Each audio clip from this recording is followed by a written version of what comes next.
Primeira carta de João, chegamos no capítulo 3, no versículo 11. Primeira carta de João, capítulo 3, vamos ler do versículo 11 ao 16. Essa, se eu não me engano, é a 8ª ou 9ª mensagem somente nas cartas de João. Estamos lidando com essa série de uma forma diferente, sem pressa, com muita calma, e Deus tem falado conosco. 1 João capítulo 3, do 11 ao 16, diz assim a palavra de Deus. Porque a mensagem que ouviste desde o princípio é esta, que nos amemos uns aos outros, não segundo Caim, que era do maligno, e assassinou o seu irmão. E por que o assassinou? Porque as suas obras eram más, e a de seu irmão justas. Irmãos, não vos maravilheis se o mundo vos odeia. Nós sabemos que já passamos da morte para a vida, porque amamos os irmãos. Aquele que não ama permanece na morte. Todo aquele que odeia o seu irmão é assassino. Ora, vós sabeis que todo assassino não tem vida eterna permanente em si. Nisto conhecemos o amor, que Cristo deu a sua vida por nós, e devemos dar a nossa vida pelos nossos irmãos. Somente até aqui. Senhor Deus, muito obrigado pela chance de lermos mais uma vez uma porção da Tua Palavra aqui nessa manhã. Clamamos agora que o Espírito Santo nos dê a iluminação para que consigamos compreender a Tua vontade, a Tua Palavra revelada, Deus. Fale poderosamente conosco mais uma vez, em o nome de Jesus. Amém.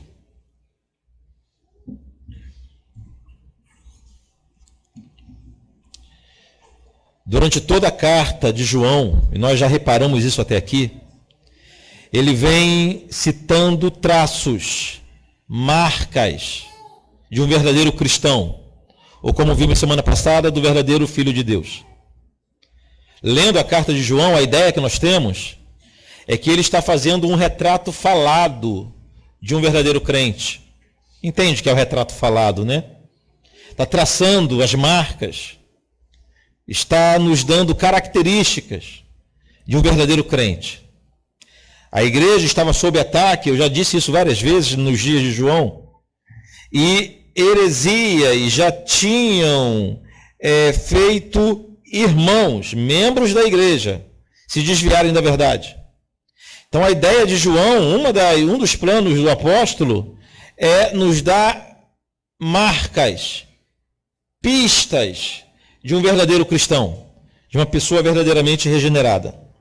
Nós chegamos no capítulo 3, versículo 11, ou seja, chegamos na metade dessa carta, e eu já enumerei pelo menos 12 características listadas por João até aqui. É possível que haja mais até o final. Mas até aqui, o apóstolo João nos deu 12 marcas de um verdadeiro cristão, e eu vou citá-las uma a uma. João disse que o verdadeiro crente é aquele que crê que Jesus é Deus. Ah, pastor, isso é óbvio. Não, não é óbvio não. Tem gente que crê que Jesus é um militante, é um líder político, é um mártir do amor. Isso não basta. Um verdadeiro cristão, segundo João, em primeiro lugar, crê que Jesus é Deus. Crê que Jesus ressuscitou em carne. O verdadeiro cristão não crê que Jesus ressuscitou no coração dos discípulos, não. Crê exatamente da forma que a Bíblia diz que Jesus ressuscitou em corpo. O verdadeiro cristão anda na luz e não em trevas. Luz e trevas aqui são sinônimos para santidade e para pecado. O verdadeiro cristão reconhece que tem pecado, não nega a existência do pecado, não relativiza o pecado, não entra naquela falácia de que pecado é dogma inventado pela igreja, ou então é fruto de uma construção social, não. O verdadeiro cristão reconhece que tem pecado. Em quinto lugar, o verdadeiro cristão confessa os seus pecados. Em sexto lugar, o verdadeiro cristão guarda os mandamentos. Em sétimo, ama o irmão. Em oitavo lugar, conhece a Deus. E aqui é mais uma questão difícil. A maioria, inclusive de nossos irmãos, conhecem parcialmente o Deus revelado nas Escrituras. O verdadeiro cristão conhece Deus da forma completa, não ama o mundo. O verdadeiro cristão tem recebido unção que traz entendimento. Até aqui 10 marcas. E semana passada nós vimos mais 2 marcas. A hostilidade do mundo e a busca por santidade, que é a luta contra o pecado. Ou seja, até aqui 12 características distintas que distinguem um verdadeiro crente de um falso crente. Eu sei que se você for alguém normal, igual a mim, a gente vai analisar essas características e vamos ver que a gente está muito aquém do que o Senhor deseja para um servo de Deus. É possível? É possível não. É bem provável que todos nós, que nenhum de nós consiga cumprir todas essas marcas, ter todas essas exigências 100%. Pelo contrário, estamos cambaleando na maioria delas, mas são alvos para a vida do crente. O cristão é aquele que compreende que jamais será perfeito aqui nesse mundo, mas nem por isso deixa de buscar a perfeição.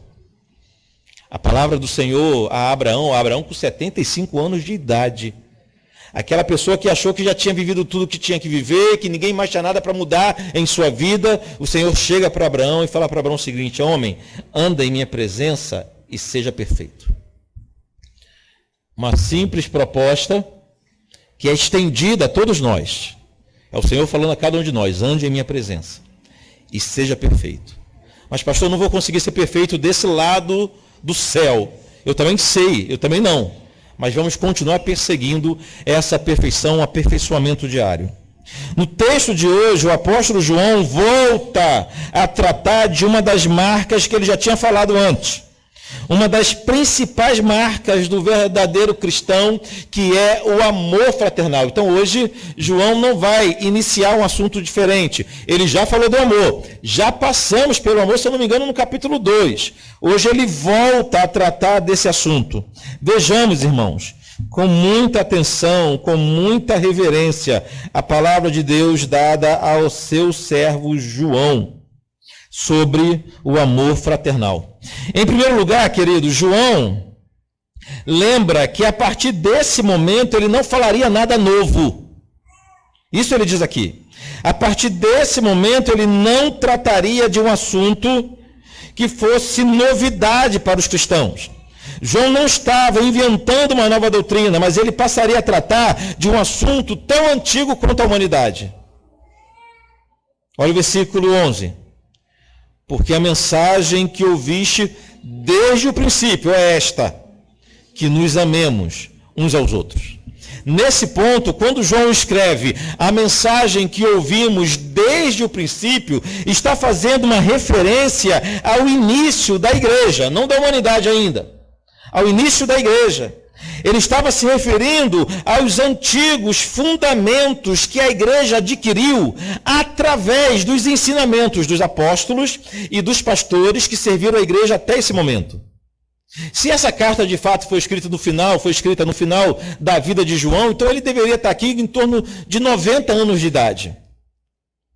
João começou a servir Jesus jovem.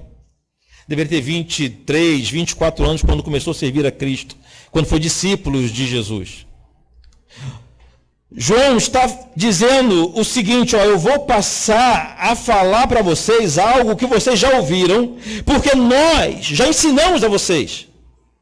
Ou seja, não foi falta de ensino, não foi falta de instrução, não foi falha na transmissão do conteúdo, não foi falha na pregação nem no pregador, mas os ouvintes falharam em botar em prática aquilo que eles já tinham aprendido.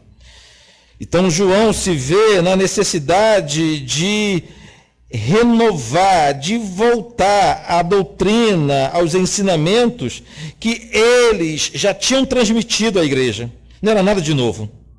Quem trazia ensinamentos novos, doutrinas novas, teologias novas, eram os falsos mestres que atacavam a igreja naqueles dias, como hoje. Os falsos mestres chegavam com novidades doutrinárias. E algumas pessoas estavam caindo nos laços de novas doutrinas. Nova doutrina normalmente normalmente é mais atraente, né? O camarada ouve uma doutrina nova e ele acha aquilo bonito, bem elaborado. Rapaz, nunca pensei dessa forma, não.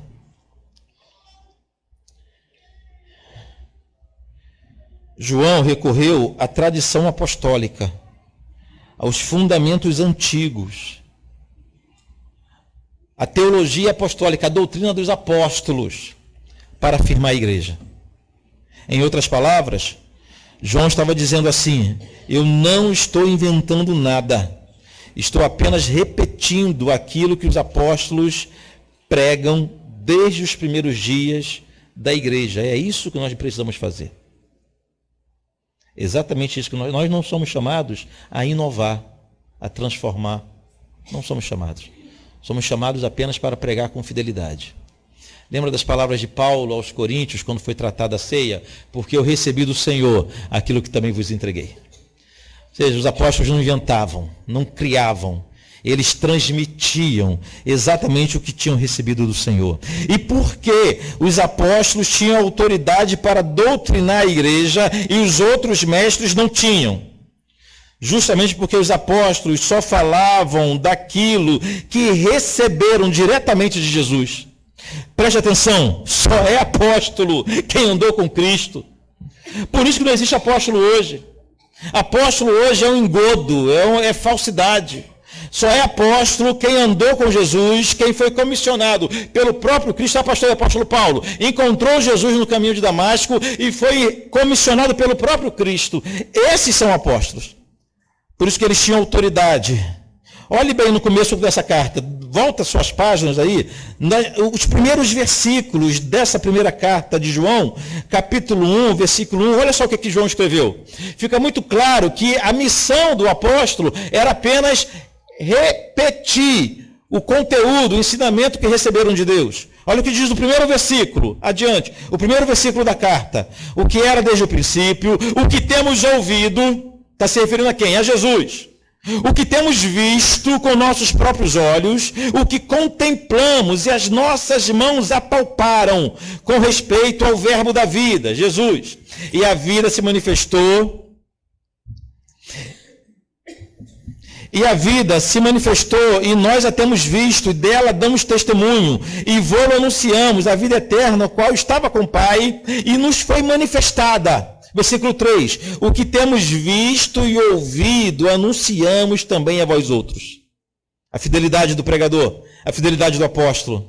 Vejamos ainda o versículo 5, aqui do capítulo 1. Ora, a mensagem que da parte dele temos ouvido e vos anunciamos é esta, que Deus é luz e não há nele treva nenhuma. Mais uma vez, o que fica claro aqui é que os apóstolos tinham a única missão de transmitir o que receberam de Jesus. Era a diferença dos apóstolos para os falsos mestres, como até hoje é assim. A diferença dos verdadeiros para os falsos mestres é que uns apenas repetem o que a palavra de Deus diz e outros não. Outros inventam novas doutrinas, novas filosofias para enganar a muito.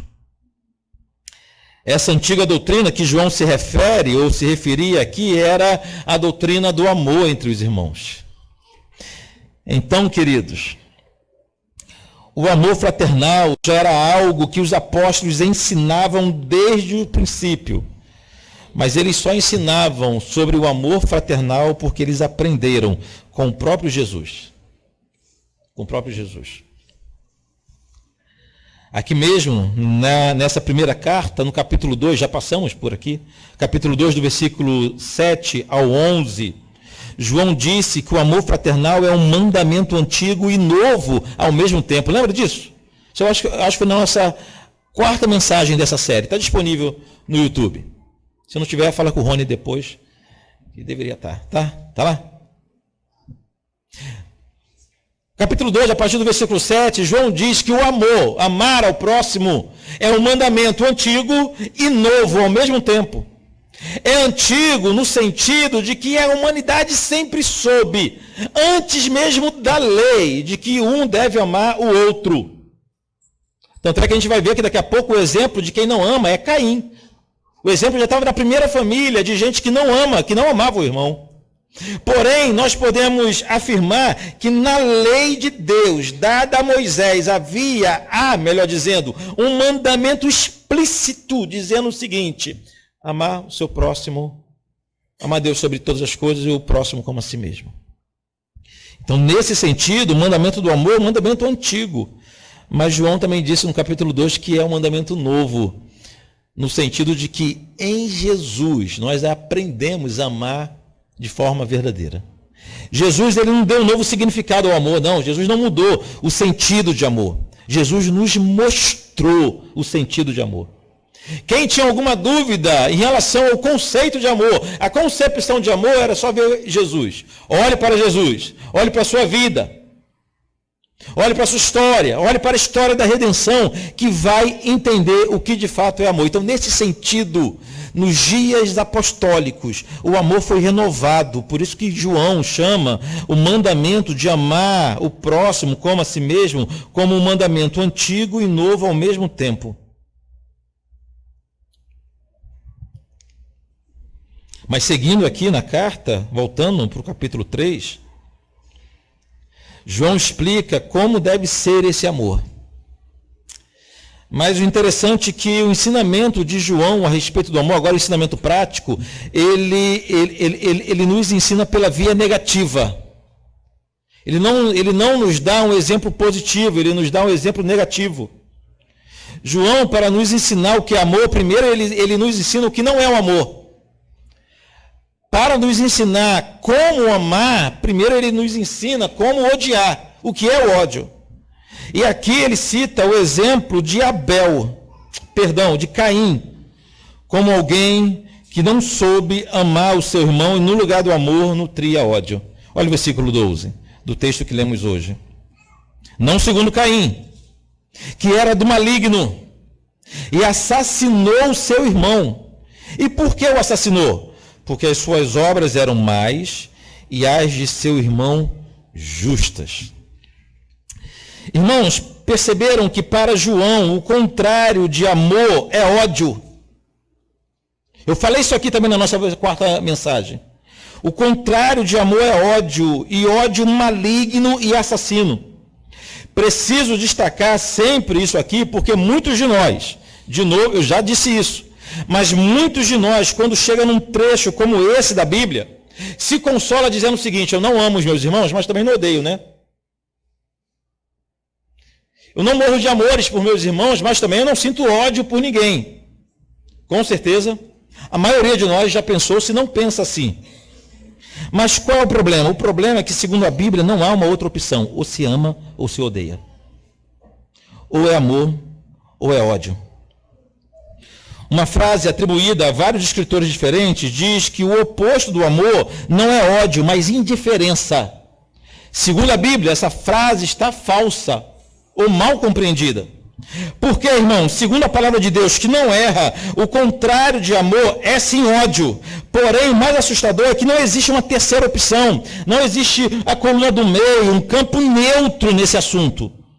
Ou ama o seu irmão, ou odeia. O problema é que a Bíblia define a indiferença como o ódio posto em prática. Segundo a palavra de Deus, a forma de você odiar o seu irmão é apenas ignorando-o, desprezando-o. Não é porque você é indiferente a ele. É que você não o ama da forma que a Bíblia ordena que o ama. E então, se não ama, o que você faz é odiar.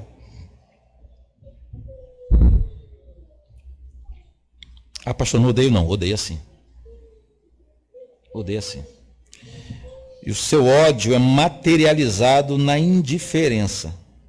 Sabe o que é indiferença? É isso aqui, ó. Tô nem aí. Tanto faz. A palavra de Deus nos garante que ódio e indiferença são irmãos siameses. Inseparáveis. João citou Caim como exemplo de alguém que não amou seu irmão. Com isso, queridos, Caim tornou-se o patriarca de todos aqueles que odeiam o irmão ou que são indiferentes ao irmão. Toda aquela pessoa que é insensível, toda aquela pessoa que não se importa com o irmão, tem como patriarca um homem chamado Caim. Prova disso é que João faz um salto na história. Ele começa falando do ódio de Caim, mas termina falando do ódio do mundo. Versículo 13. Irmãos, não vos maravilheis se o mundo vos odeia. No versículo anterior ele citou o ódio de Caim que o levou a assassinar o próprio irmão. E por que assassinou o próprio irmão? Porque Caim era do maligno. E as obras de Caim eram do pecado, era da carne, enquanto as obras de Abel eram obras justas. Aí ele faz um salto agora no versículo 13 e começa a falar do ódio que nós recebemos do mundo. Ou seja, no mundo quem odeia tem um patriarca, tem um padroeiro, que é São Caim. Só no mundo não. Na igreja, quem odeia, ou na igreja, quem é indiferente aos seus irmãos, tem um patriarca, tem um padroeiro, São Caim. O mundo odeia a igreja pelo mesmo motivo que Caim odiou Abel, por causa de suas obras de justiça e por causa do culto realizado por Abel. Sabia que essa luta que há entre o verdadeiro e o falso culto, essa ânsia que o maligno tem de contaminar o culto ao Senhor é antiga? É antigo.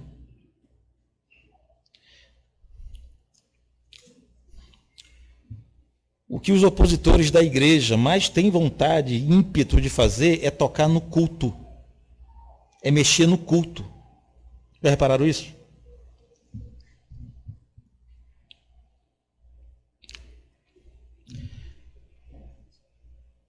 Normalmente, eu já participei de alguns debates sobre o fato da igreja não se envolver mais com artes.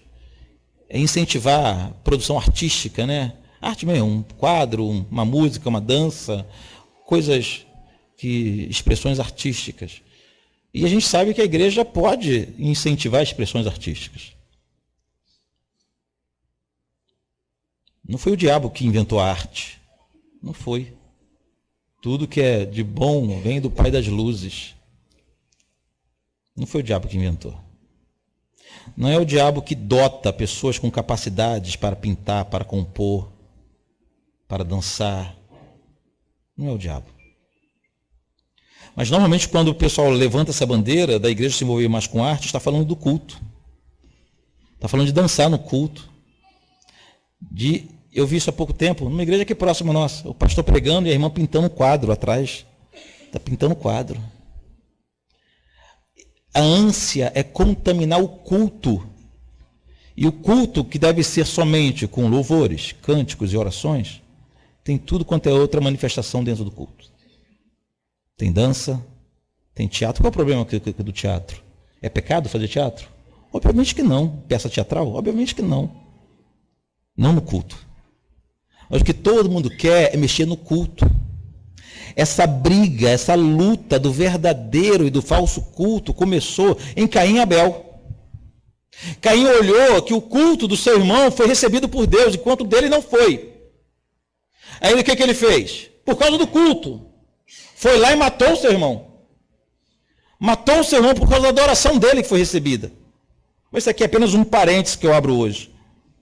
O motivo da perseguição, do ódio do mundo em relação à igreja é o mesmo de Caim em relação a Abel, as obras de justiça e o culto que agrada a Deus. Resumindo esse ponto, irmãos, quando o assunto é amar o irmão, o verdadeiro cristão deve ser o extremo oposto de Caim. E o que é o extremo oposto? Não significa que se Caim matou o seu irmão, nós simplesmente não iremos matar. Isso não é o extremo oposto. O extremo oposto é o seguinte: se Caim gerou morte, nós geraremos vida. Nós incentivaremos. Nós iremos ajudar o nosso irmão a crescer, a produzir, a se alimentar, a ter saúde física e espiritual. Isso é ser o contrário de Caim. Mas mergulhando mais ainda aqui no texto de João, João deu um mergulho mais fundo nesse assunto. João ensinou que o amor entre irmãos é uma evidência. Sabe o que é evidência, né? Uma comprovação da regeneração. Sabe o que é regeneração, né? Regeneração é aquele momento que o Senhor nos deu vida quando estávamos mortos. O primeiro toque de Deus em nossa vida é nos ressuscitando. Aqui que está a diferença da nossa doutrina. A doutrina reformada acredita que o homem morto em pecado primeiro recebe um toque do Espírito Santo, o ressuscitando, o chamando para a vida. Depois ele recebe fé. Outros irmãos fazem uma complicação, acham que Deus dá fé ao morto e o morto decide. Aí depois que o morto decide, ele é ressuscitado. Não é isso que a Bíblia diz. A Bíblia fala, então, nós aprendemos que amar o próximo, amar o nosso irmão, é uma comprovação de que nós fomos, de fato, ressuscitados, chamados da morte para a vida. Olha o versículo 14. Se não é isso que isso diz, que o versículo diz. Nós sabemos que já passamos da morte para a vida. Por quê? Porque amamos os irmãos. Aquele que não ama permanece na morte.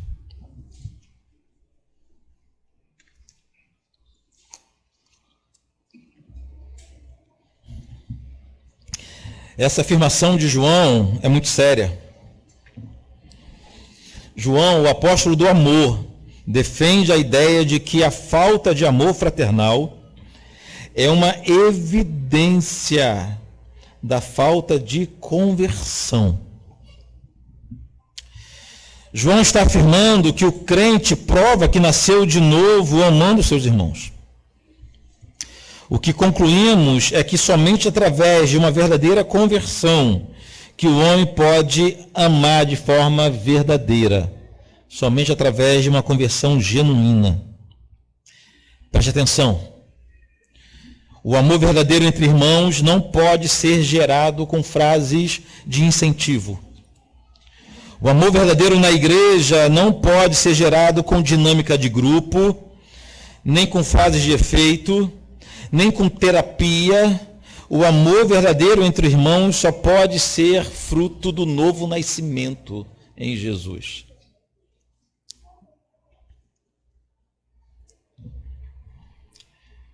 Concluímos então que possivelmente a gente está querendo resolver um problema, mas com remédio errado. Como que a gente faz quando há divisão, quando a gente sente que a igreja não está dando a liga, que os irmãos... O que a gente faz? A gente faz uma dinâmica de grupo, né? Vamos separar aqui, vamos fazer uma terapia. Aí o pastor chama aqui, troca a pregação por uma palestra motivacional, ou um psicólogo vem aqui para instruir os irmãos sobre a necessidade de mais comprometimento uns com os outros. Tudo isso é nulo. Nada disso funciona. A única coisa que funciona é a pessoa nascer de novo. Pessoa ser regenerada através do toque do Espírito Santo. Sendo assim, irmãos, se nós não amamos uns aos outros da forma que o Senhor nos ordena, precisamos nos envergonhar disso. E mais, essa realidade não mudará simplesmente com força de vontade, nem com conhecimento, com palestras, com disciplina. Se nós não amamos uns aos outros da forma que o Senhor ordena em sua palavra, o que nos falta é conversão. É por isso que no lugar de autoajuda, autopiedade, palestras motivacionais, o que pregamos aqui é o Evangelho. Que somente o Evangelho é capaz de ressuscitar mortos. Somente o Evangelho pode arrancar o homem de sua podridão e gerar mudança, transformação de vida, o que resultará no verdadeiro amor fraternal. Somente o Evangelho.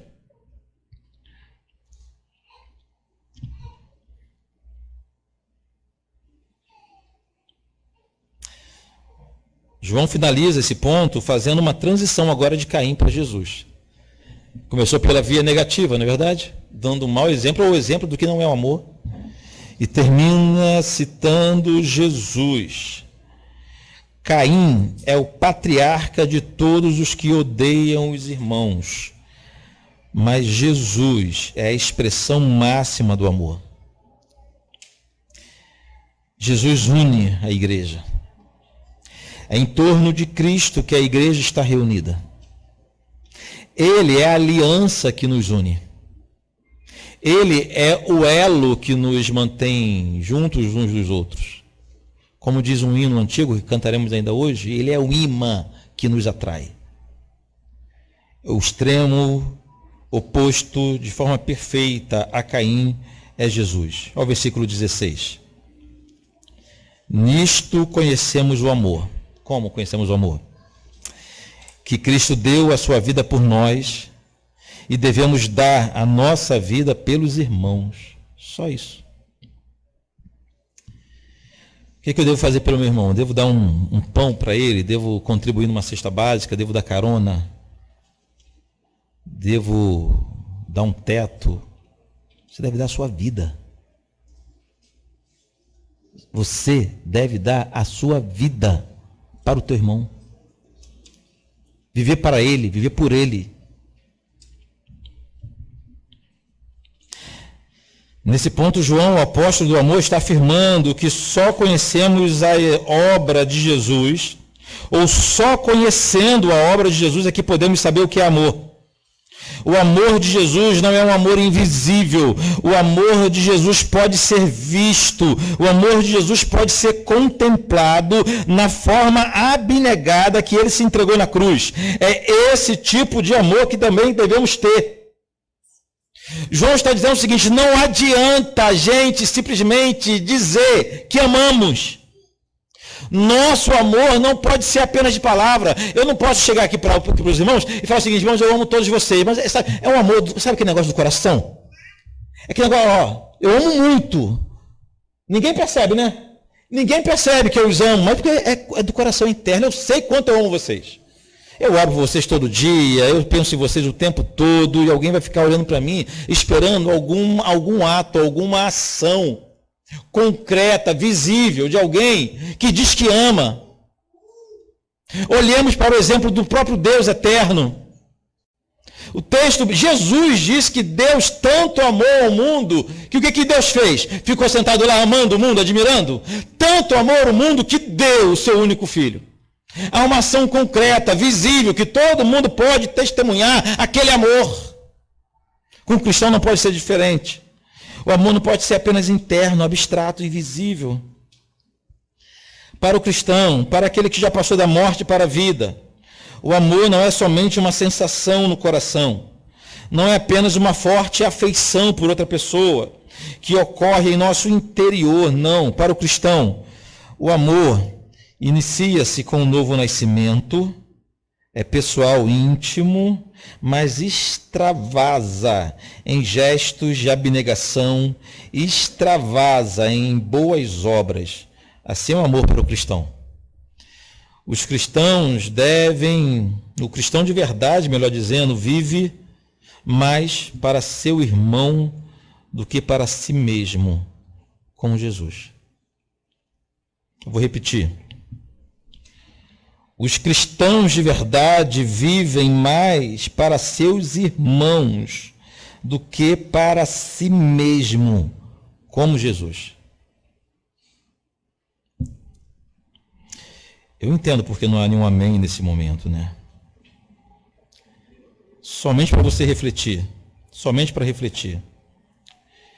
Você já fez uma conta de quanto do teu tempo você vive para você mesmo e para os seus projetos pessoais? Em comparação a quanto do seu tempo você dedica aos seus irmãos, à tua igreja?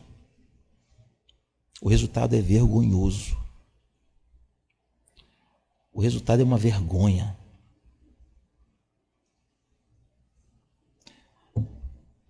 Há pouco tempo, o bispo Weber, Renato conhece, né, Renato?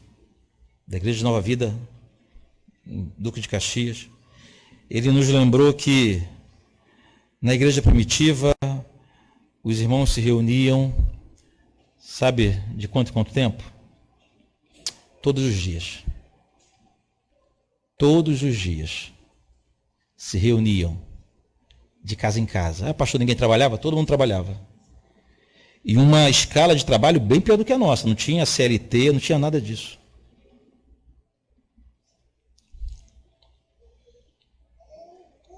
Todos os dias se reuniam. Tinha um culto especial domingo, no dia do Senhor. E pasmem, o domingo não era o dia de folga deles. O dia de folga era o sábado judaico. Então, sábado eles não podiam fazer nada. Domingo iam para o campo, iam trabalhar e depois se reuniam com a igreja. Todos os dias. O tempo passou, o que era todos os dias passou a ser alguns dias na semana. Eu ainda peguei essa fase de 3 cultos por semana, 4 reuniões por semana. Depois passou a ser 2, domingo de noite, domingo e um culto durante a semana. Hoje é só um culto por semana, só um dia por semana.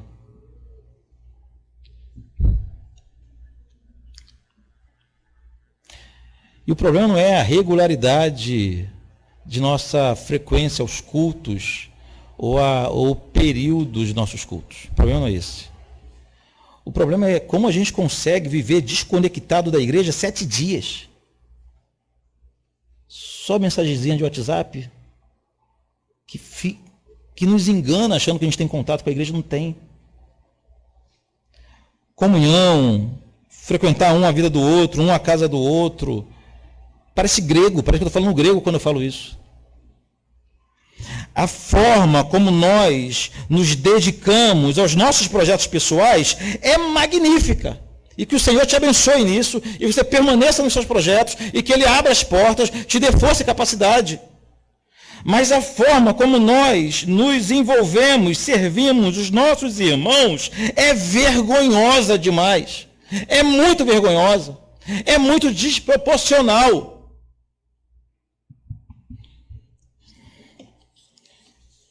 Um dia daremos conta disso tudo. Queridos, a doutrina central do texto de hoje é a doutrina do amor entre os irmãos. Todo mundo já percebeu isso. O nosso grande desafio, porém, é entender o que é amor. Ah, pastor, eu sei o que é amor. Vamos ver?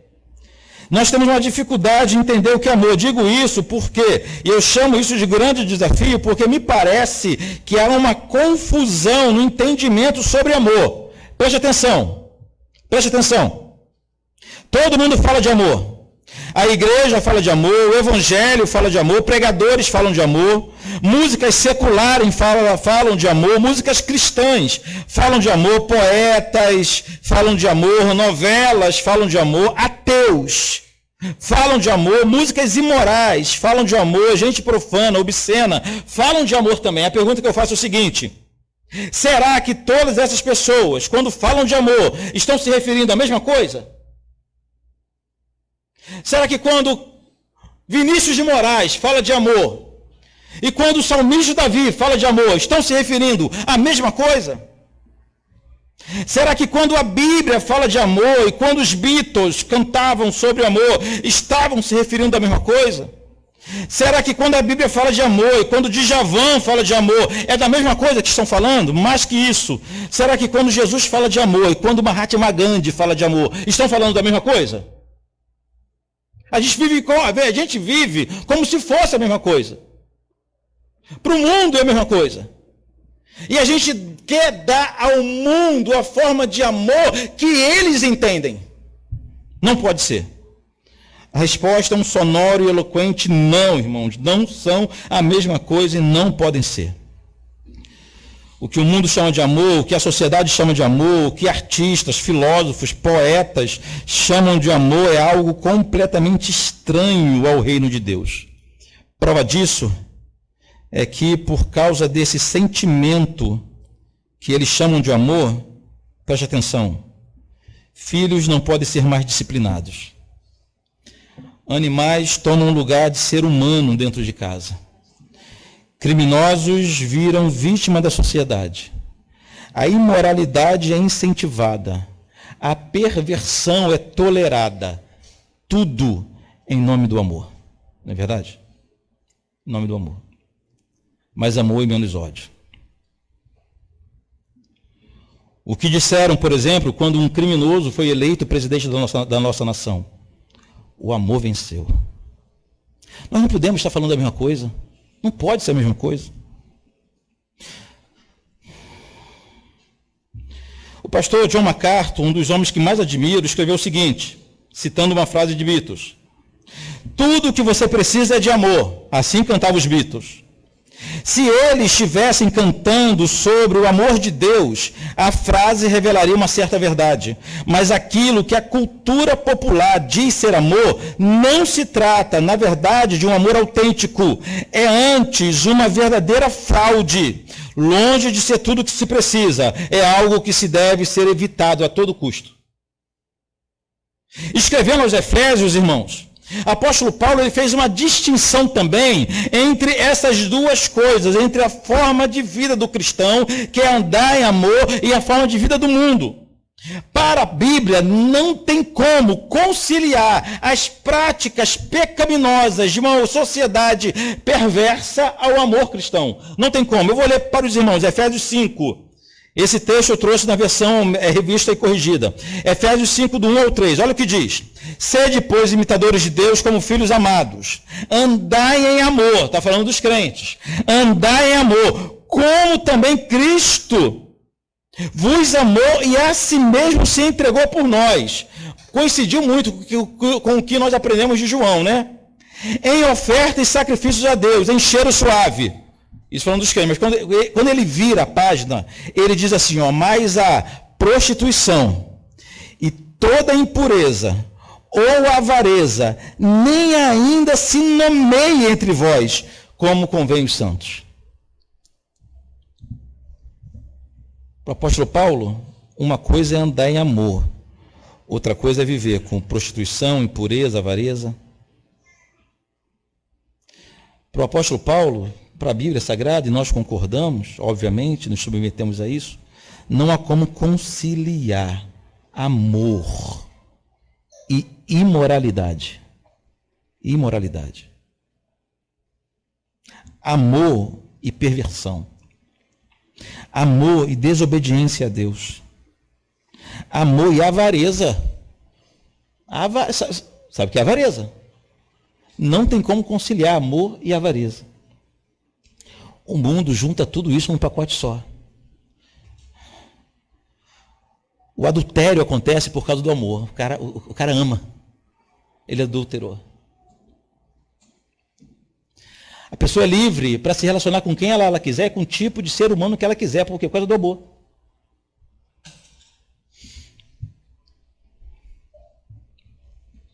Veja como isso é muito, muito sério. Se é válido todas as formas de amor, ou se o amor justifica tudo. O argumento de pedófilos é que eles amam crianças. Não, irmãos. O mundo não conhece o amor. O apóstolo Paulo faz uma distinção muito clara entre andar e amor e a forma de viver do mundo. Voltando a John MacArthur, ainda nos lembra que hoje em dia a maioria das conversas sobre o amor ignora esse princípio da divisão de esfera, reino de Deus e o mundo. O amor foi redefinido como uma ampla tolerância que ignora pecado e que abraça o bem e o mal de igual forma. Mas isso não é amor, isso é apatia, segundo John MacArthur. Então não deixemos o mundo nos ensinar o que é amor. O mundo nos ensinar o que é piedade. O amor bíblico, o amor que a palavra de Deus ordena, que seja o elo dos nossos relacionamentos, tem algumas marcas distintivas que só podem ser encontradas no reino de Deus. Em primeiro lugar, o amor cristão é abnegado. O amor verdadeiro nos faz viver em sacrifício pelos nossos irmãos. Preste atenção, é sacrifício. Nós somos chamados, irmãos, a assumir prejuízos. Nós somos convidados, chamados a ter perdas para viver com nossos irmãos. E isso não é nada. Nós vimos semana passada que nossos irmãos do passado tiveram seus sangues derramados no Coliseu Romano. Famílias inteiras, pai, mãe, filho, criança de colo, bebezinho, sendo devorados por leões para manter sua fidelidade ao Senhor. Nós não chegamos a esse ponto. Mas, pelo amor de Deus, não querer assumir um compromisso, um prejuízo em prol da igreja é um absurdo. Reflexo, fruto de um amor deficiente. O versículo 16 que nós lemos: nisto conhecemos o amor, que Cristo deu sua vida por nós e devemos dar nossa vida pelos nossos irmãos. O amor bíblico que nos capacita a superar todas as nossas enormes diferenças, que temos muitas diferenças, isso é óbvio. Mas o amor bíblico que nos habilita a superar nossas diferenças e viver em união. Só o amor verdadeiro. Escrevendo aos Colossenses, no capítulo 3, versículo 13, olha o que Paulo disse: suportai-vos. Suportar aqui não é tolerar. Suportar é servir de suporte. Suportai-vos uns aos outros, perdoai-vos mutuamente, caso alguém tenha motivo de queixa contra outrem. Assim como o Senhor vos perdoou, assim também perdoai vós. Acima de tudo isso, porém, esteja o amor, que é o vínculo da perfeição. O amor do mundo? Não, o amor de Deus. O amor bíblico. O amor que nos move a servir o nosso irmão é somente o amor bíblico, o amor verdadeiro. O amor nos faz entender que o que nós temos, preste atenção, tudo que nós temos, tudo que o Senhor nos dá, é para, em primeiro lugar, servir os nossos irmãos. Mas só o amor bíblico nos ensina isso. Primeira carta de Pedro, capítulo 4, a partir do versículo 7, olha o que diz: ora, o fim de todas as coisas está próximo. Sede, portanto, criteriosos e sóbrios, a bem das vossas orações. Acima de tudo, porém, tende amor intenso uns para com os outros, porque o amor cobre multidão de pecado. Sede mutuamente hospitaleiros, sem murmuração.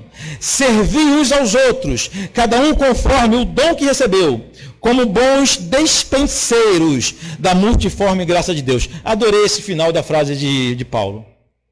Ele fala que nada é nosso, nós somos dispenseiros. Compreende o que é isso? Nós cuidamos da dispensa. Nós somos dispenseiros, tudo que nós temos é do Senhor. A tua casa não é tua, teu carro não é teu, teu tempo não é teu. Teu trabalho, teus recursos não são teus, não são meus, é de Deus. E Ele nos dá para o nosso bem, para que vivamos de forma digna, mas para servir uns aos outros também. O amor bíblico, e somente o amor bíblico, nos leva a honrar nossos irmãos, acima de nós mesmos. Romanos 12, 9. O amor seja sem hipocrisia. Detestai o mal, apegando-vos ao bem.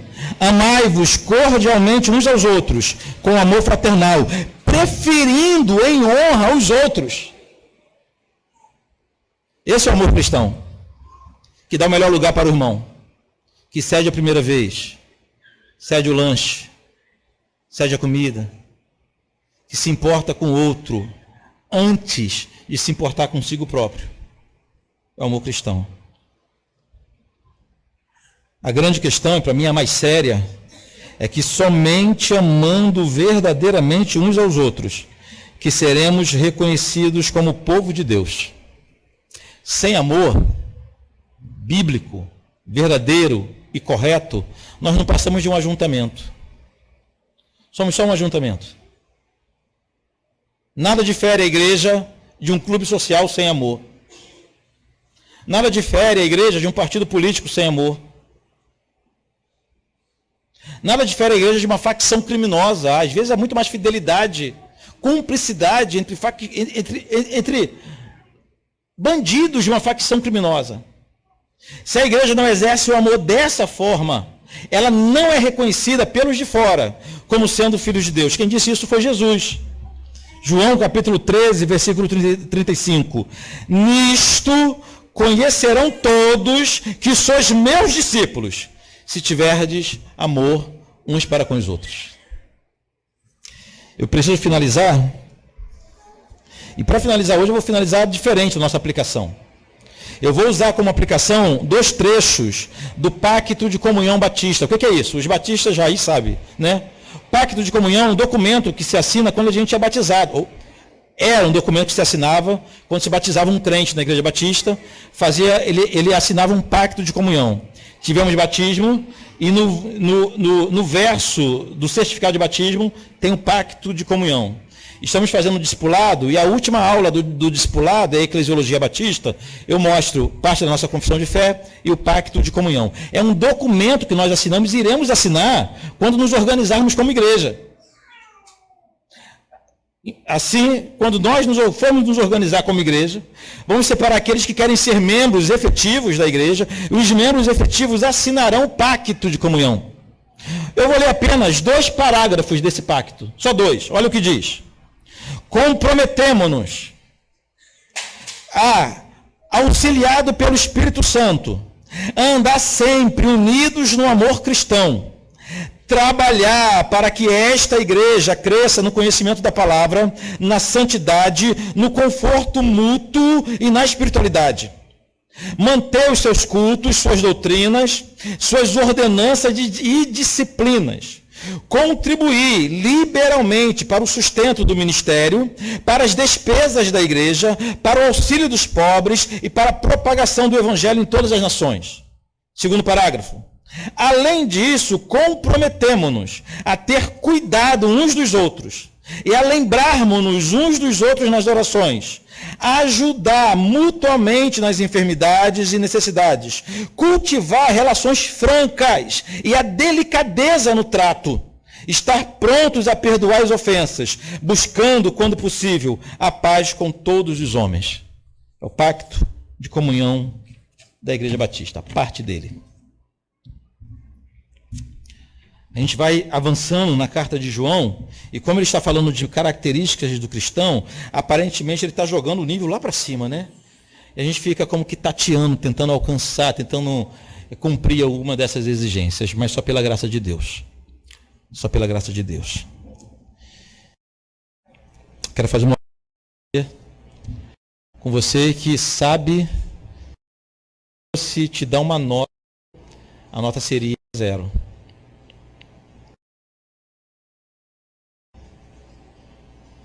Pessoal do louvor, por favor. Depois temos uma canção para cantar, mas feche seus olhos.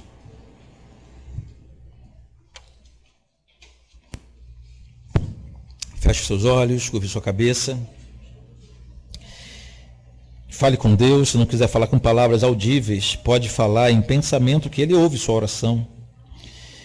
E eu te aconselho, em primeiro lugar, a reconhecer que nessa matéria que aprendemos hoje, o seu desempenho e o meu tem sido vergonhoso. Nós não temos amado dessa forma. Não amamos a igreja ao ponto de assumir prejuízos, de ficar com dívidas, grandes perdas. Não é isso que fazemos. E por isso nos perdoe, Senhor. Nos perdoe se nós temos vivido muito aquém de um servo de Deus. Nos perdoe se nós temos dedicado o nosso tempo, o nosso recurso somente a nós mesmos. Nos perdoe se estranhamente para os nossos projetos nós conseguimos todo o tempo do mundo, toda a saúde, toda a força do planeta nós conseguimos para os nossos projetos, para os teus não.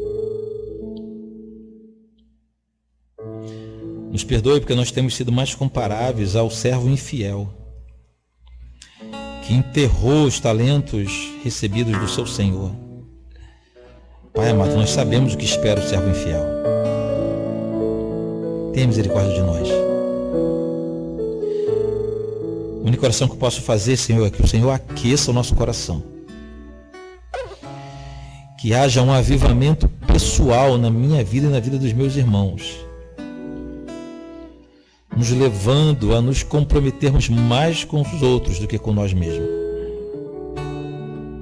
abrindo mão do que for necessário para andar juntos.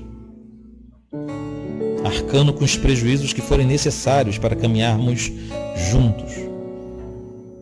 Nos dê graça para isso, Pai. Em nome de Jesus. Se os problemas parecem não ter solução, quando as mágoas inundam o teu coração, há alguém que atende a tua oração. Jesus Cristo, Mestre, Senhor, Ele é o dono da chuva, do sol e do ar, é Senhor da alegria, da dor, do chorar. Ele é o dono dos montes, do céu e do mar, é Senhor das crianças, das preces, dos hinos. Ele é meu e também teu Senhor.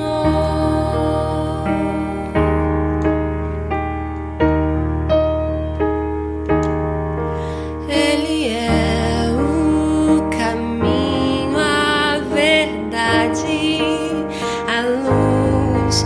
Abre teu coração e recebe a Jesus. Tua vida é Cristo que agora conduz, pois é Ele teu Mestre, Senhor. Ele é o dono da chuva, do sol e do ar, é Senhor da alegria, da dor, do chorar. Ele é o dono dos montes, do céu e do mar, é Senhor das crianças, das preces, dos hinos. Ele é meu e também teu Senhor.